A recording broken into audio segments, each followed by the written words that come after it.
पुढची बातमी आहे बुलढाण्यातनं। लोणार सरोवराच्या काठावरती 2 महामार्ग जातात आणि या महामार्गावरून होणारी अवजड वाहतूक यामुळे लोणार सरोवराच्या अस्तित्वाला आता धोका निर्माण झालाय। अवजड वाहतुकीमुळे सरोवराच्या काठांना मोठे धक्के बसू लागलेत असं कळतंय। त्यामुळे या काठासह मोठं भूस्खलन होतंय।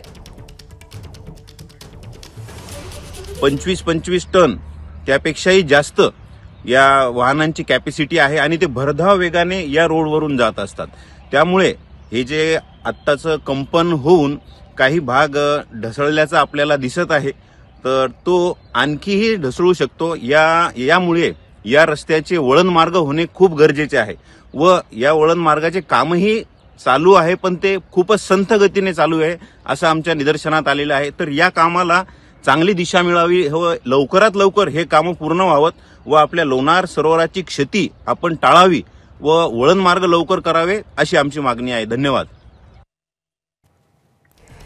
आपण ही बातमी पाहतोय बुलढाण्यातलं लोणार सरोवर हे एक महाराष्ट्राचं वैभव समजलं जातं, पण बुलढाण्यामध्ये लोणार सरोवराचं आता अस्तित्वच धोक्यात आलेलं आहे।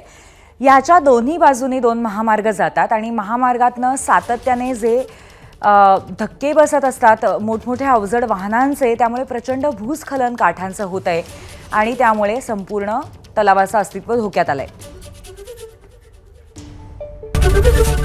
एबीपी माझा, उघडा डोळे बघा नीट।